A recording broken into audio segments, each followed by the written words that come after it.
بسم اللہ الرحمن الرحیم۔ السلام علیکم ناظرین و سامعین، آپ دیکھ رہے ہیں AMTV۔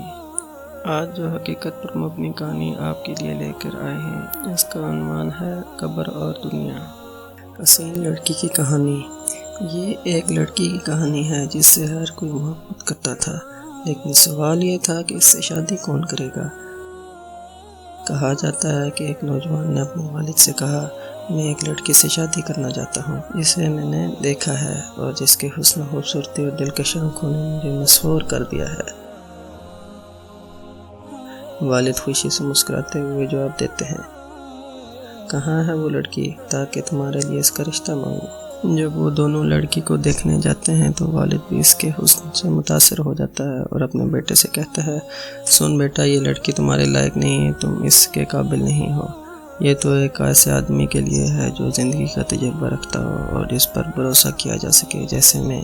لڑکا اپنے والد کی بات سن کر حیران ہو جاتا ہے اور کہتا ہے، نہیں، میں اس سے شادی کروں گا، نہ کہ آپ۔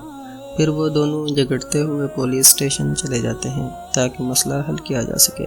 جب انہوں نے پولیس افسر کو اپنی کہانی سنائی تو افسر نے کہا، لڑکی کو بلاؤ، ہم اس سے پوچھتے ہیں کہ وہ کس کو چاہتی ہے، بیٹے کو یا والد کو۔ جب افسر نے لڑکی کو دیکھا اور اس کے حسن سے متاثر ہوا تو اس نے کہا، یہ تم دونوں کے لیے مناسب نہیں، یہ تو میرے جیسے کسی اہم شخص کے لیے ہے۔ اب تینوں میں جھگڑا ہوتا ہے۔ وہ وزیر کے پاس چلے جاتے ہیں۔ وزیر لڑکی کو دیکھتے ہی کہتا ہے، یہ لڑکی تو صرف وزیروں کے لائق ہے جیسے میں۔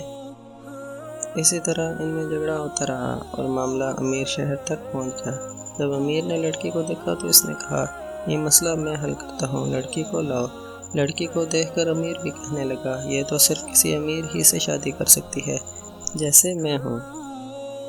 پھر سب نے بحث کی تو لڑکی نے کہا، میرے پاس ایک حل ہے، میں دوڑوں گی، تم سب میرے پیچھے دوڑو گے، جو بھی پہلے مجھے پکڑے گا میں اسی کی بن جاؤں گی اور اسی سے شادی کروں گی۔ لڑکی دوڑی اور پانچوں یعنی نوجوان، والد، پولیس افسر، وزیر، امیر سب اس کے پیچھے دوڑے۔ اچانک دوڑتے دوڑتے پانچوں ایک گہری کھائی میں جا گرے۔ لڑکی اوپر سے انہیں دیکھ کر کہتی ہے، کیا تمہیں معلوم ہوا میں کون ہوں؟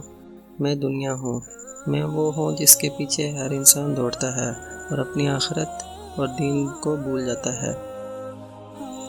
وہ سب میری تلاش میں لگے رہتے ہیں یہاں تک کہ قبر میں جا گرتے ہیں اور پھر بھی مجھے حاصل نہیں کر پاتے۔ کہانی ہمیں یہ سبق دیتی ہے کہ دنیا کی چمک دمک کے پیچھے بھاگنے سے بہتر ہے کہ ہم اپنے دین اور آخرت پر توجہ دیں، کیونکہ دنیا فانی ہے اور ہمیں کبھی بھی مکمل طور پر حاصل نہیں ہو سکتی۔